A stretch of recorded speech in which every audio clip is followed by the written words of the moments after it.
성경 말씀 로마서 12장 1절부터 2절에 있는 말씀입니다. 1절 말씀만 봉독해 드리겠습니다. 그러므로 형제들아, 내가 하나님의 모든 자비하심으로 너희를 권하노니 너희 몸을 하나님이 기뻐하시는 거룩한 산 제물로 드리라. 이는 너희가 드릴 영적 예배니라. 아멘. 이 말씀을 가지고 예배 드리기를 힘쓰라, 이런 제목으로 함께 은혜를 나누고자 합니다. 생활의 염려라든지 코로나 핑계로 예배를 소홀히 하면 신앙이 잠자고 병들고 쉼을 잃게 됩니다.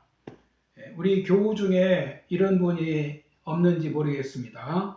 어려운 중에도 예배를 회복함으로 주님의 은혜로 신앙이 다시 회복되기를 주님의 이름으로 바랍니다. 제자 한 사람이 자기 스승한테 가서 자신의 존재 가치가 궁금해서 질문을 했답니다. 저 자신의 가치가 얼마나 되는지 가르쳐 주십시오. 그러자 스승이 이상한 질문을 하는 그 제자에게 보석을 하나 주면서 값을 알아보고 오라고 했습니다. 제자는 먼저 보석을 가지고 야채 가게에 가서 주인에게 이 보석을 드리면은 내게 무엇을 주겠소 하고 물었습니다. 야채 가게 주인은 배추 2포기를 주겠다고 했습니다. 그는 다시 그 대장간으로 가보았습니다. 대장장이에게 보석을 보여주면서 이 보석을 주면은 나에게 뭘 주겠습니까? 또 물었습니다. 그 대장장이는 보석에 대해서 관심이 있었나 봅니다. 꽤 많은 돈을 주겠다고 흥정을 했습니다.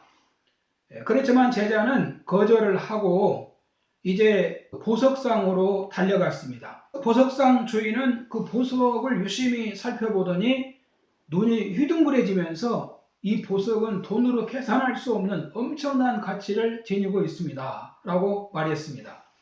제자는 그 말을 듣고 스승에게 돌아와서 그간 있었던 일을 얘기합니다. 그러자 스승이 이렇게 말했다고 합니다. 사람은 자신을 하찮은 배추 2포기에 팔아 넘길 수도 있고 얼만큼의 돈을 받고 팔아 넘길 수도 있단다. 하지만 원한다면 돈으로 따질 수 없을 만큼 고귀한 존재로 자신을 만들 수도 있다. 그 모든 것은 자신이 어떻게 생각하고 행동하느냐에 달려있는 것이다 라고 교훈을 해주었다고 합니다.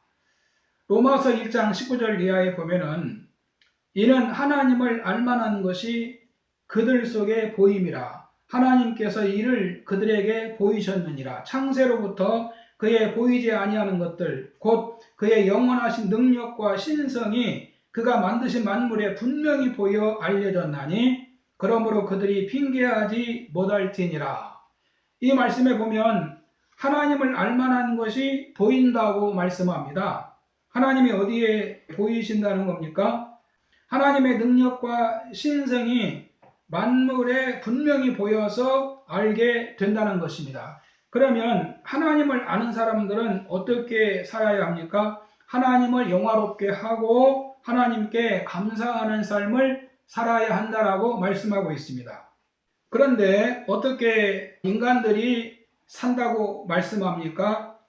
로마서 1장 21절에 보면 하나님을 알되 하나님을 영화롭게도 아니하며 감사하지도 아니하고 오히려 그 생각이 허망해지며 미련한 마음이 어두워졌나니 스스로 지혜 있다 하나 어리석은 자가 되어 썩어지지 아니하는 하나님의 영광을 썩어질 사람과 새와 짐승과 기어다니는 동물 모양의 우상으로 바꾸었느니라라고 말씀하고 있습니다. 인간들이 하나님을 영화롭게 하지 않고 하나님께 감사하지 않고 자기 욕심을 쫓아 살기 때문에 깊은 죄의 수렁에 빠지게 되었다는 것입니다. 여러분, 하나님께 예배하지 않으면 우리 인간은 정확한 삶의 방향과 목적을 잃어버리는 것입니다. 인간이 살아가야 할 방향과 목적을 상실하게 되고 인간은 무가치하게 된다는 것입니다. 그래서 예배가 굉장히 중요하다는 것을 아셔야 하겠습니다. 첫 번째, 우리는 하나님의 자비하심을 입었기 때문에 예배드리는 일을 중요하게 여겨야 합니다. 본문 1절에 보면 그러므로 하나님의 모든 자비하심으로 너희를 권하노니 라고 말씀하고 있습니다. 하나님이 죽을 자리에서 살려주셨으니 너희에게 권한다라는 것입니다. 하나님은 애굽에서 노예 생활하고 있는 히브리인들을 구원하셨습니다. 신명기 7장 7절 이하에 보면은 여호와께서 너희를 기뻐하시고 너희를 택하시면 너희가 다른 민족보다 소유가 많기 때문이 아니니라. 너희는 오히려 모든 민족 중에 가장 적으니라. 여호와께서 다만 너희를 사랑하심으로 말미암아 또는 너희의 조상들에게 하신 맹세를 지키려 하심으로 말미암아 자기의 권능의 손으로 너희를 인도하여 내시되 너희를 그 종되었던 집에서 애굽 왕 바로의 손에서 속량하셨나니. 하나님이 이스라엘을 애굽에서 구원하신 이유가 나와 있습니다. 여기 7절에 보면 이스라엘의 특별한 장점이나 무슨 잘난 점이 있습니까? 아닙니다. 오히려 다른 민족, 다른 나라와 비교할 때 내세울 것도 없고 애굽에서 종살이하던 약소민족이요 노예들이었다는 것입니다. 8절에도 여호와께서 다만 너희를 사랑하심을 인하여 그리고 너희 조상들에게 하신 맹세를 지키려 하심으로 말미암아 너희를 그 종되었던 집에서 애굽 왕 바로의 손에서 속량하셨나니라고 말씀하고 있는 겁니다. 이 속량이라고 하는 단어는 그 히브리 말로 파다라는 단어인데 돈을 지불하고 샀다는 뜻입니다. 노예 상태에 있는 사람을 값을 치르고 자기 소유로 삼았다는 것입니다. 하나님께서 애굽에서 이스라엘 백성을 구원하실 때 어떻게 구원하셨습니까? 출애굽하던 날 밤에 무슨 일이 일어났습니까? 애굽의 집집마다 장자의 죽음이 지나갑니다. 그런데 어린 양의 피를 문에 바른 집은 죽음에 들어가지 않고 넘어갔습니다. 그래서 이스라엘 백성들은 장자가 구원받고 출애굽하게 된 것입니다. 이것이 곧 6월절의 기원입니다. 하나님은 어린 양의 피값으로 이스라엘을 구원하신 겁니다. 이스라엘 백성들은 이같이 하나님의 자비하심을 입은 것입니다. 신명기 33장 29절에 보면 이스라엘이여 너는 행복한 사람이로다. 여호와의 구원을 너같이 얻은 백성이 누구냐라고 말씀하고 있습니다. 오늘 주님을 믿는 우리도 이 죽음의 애굽에서 해방이 된 것입니다. 이스라엘이 애굽의 바로에서 해방된 것처럼 우리도 죄와 마귀와 사망에서 구원을 받은 것입니다. 로마서는 우리가 어떻게 구원을 받았는지 말씀합니다. 로마서 내용이 크게 두 부분으로 구분이 되는데 하나는 1장부터 11장까지입니다. 로마서 1장부터 11장은 하나님이 이 땅에 하나님의 아들을 보내셔서 우리 인간들에게 구원을 받는 길을 열어주셨다고 하는 것을 말씀하고 있습니다. 그래서 우리도 애굽에서 구원을 받은 것입니다. 우리가 은혜로 구원받은 것을 알아야 됩니다. 에베소 1장 5절에 보면 그의 기쁘신 뜻대로 하나님이 우리를 만세전에 예정하시고 택하사 주님 안에서 불러주시고 하나님 자녀를 삼으셨다라고 말씀하고 있습니다. 그래서 우리가 하나님의 자비를 입었기 때문에 하나님께 예배를 드려야 되는 겁니다. 두 번째는 몸을 하나님이 기뻐하시는 산제사로 드리라 라고 말씀하고 있습니다. 1절에 보면 너희 몸을 하나님이 기뻐하시는 거룩한 산제사로 드리라. 이는 너희의 드릴 영적 예배니라. 구원받은 자가 할 일이 무엇입니까? 하나님께서 이스라엘 백성들을 애굽에서 구원하신 후에 무엇을 말씀하셨습니까? 그들을 그대로 내버려 두셨습니까? 하나님은 이스라엘 백성들을 애굽에서 해방시킨 다음에 시내산에서 율법을 주십니다. 그 율법을 보면은 안식일을 지키라는 말씀이 있습니다. 그리고 하나님과 관계 유지를 위해서 여러 가지 제사법을 가르쳐 주셨습니다. 소제라든지 번제, 속죄제, 속건제, 화목제 등 이뿐만이 아니고 레위기 25장에 보면은 1년에 7가지 절기를 지키게 하셨습니다. 우리가 아는 대로 6월절을 지키게 하셨고 무교절, 맥추절을 지키게 하셨고 수장절을 지키게 하셨습니다. 하나님이 안식일이라든지 5가지 제사라든지 그리고 절기를 지키라고 하는 것은 하나님이 복의 근원이시니까 하나님을 가까이 하라는 것입니다. 여러분, 하나님의 은혜를 아는 사람은 하나님께 예배드리는 일을 기쁘게 생각을 하는 것입니다. 그러므로 우리도 구원을 받은 것을 안다면 정말 하나님 앞에 예배드리는 일을 기쁘게 생각을 해야 되는 것입니다.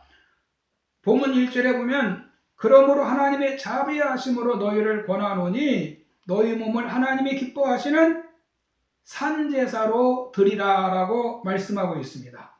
구약시대에는 그 당사자가 양이나 염소나 소를 죽여서 제물로 드렸습니다.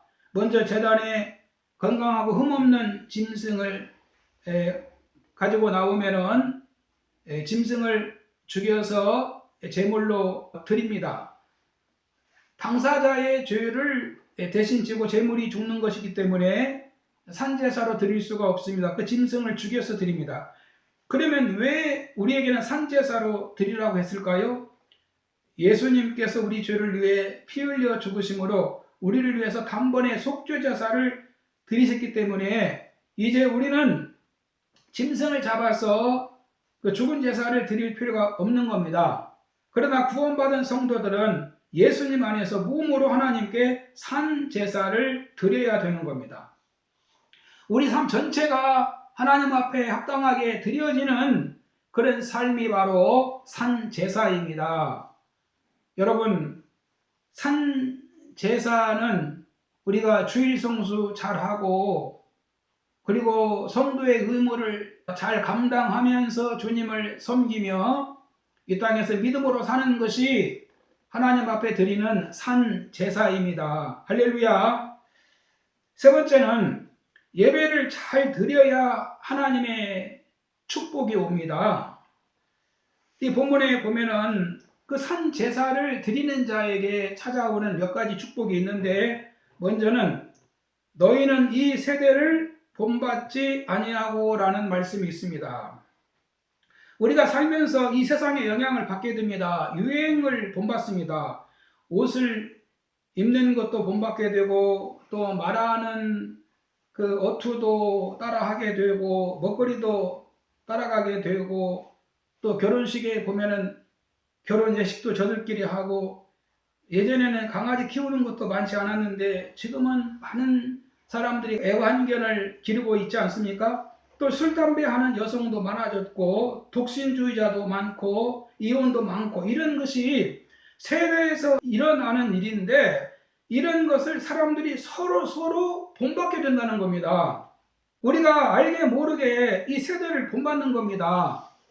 성도님들은 성경에서 죄라고 하는 것을 본받으면 안 됩니다. 악한 것을 본받으면 안 됩니다. 고린도후서 6장 14절 이하에 보면은 너희는 믿지 않는 자와 멍에를 함께 매지 말라. 의와 불법이 어찌 함께하며 빛과 어둠이 어찌 사귀며 그리스도와 벨리알이 어찌 조화되며 믿는 자와 믿지 않는 자가 어찌 상관하며 하나님의 성전과 우상이 어찌 일치하리요. 우리는 살아계신 하나님의 성전이라. 이와 같이 하나님께서 이르시되 내가 그들 가운데 거하며 두루 행하여 나는 그들의 하나님이 되고 그들은 나의 백성이 되리라. 그러므로 너희는 그들 중에서 나와서 따로 있고 부정한 것을 만지지 말라. 내가 너희를 영접하여 너희에게 아버지가 되고 너희는 내게 자녀가 되리라. 전능하신 주의 말씀이니라 하셨느니라. 여러분, 지금 이 세대는 하나님과 멀어지고 있는 세대입니다.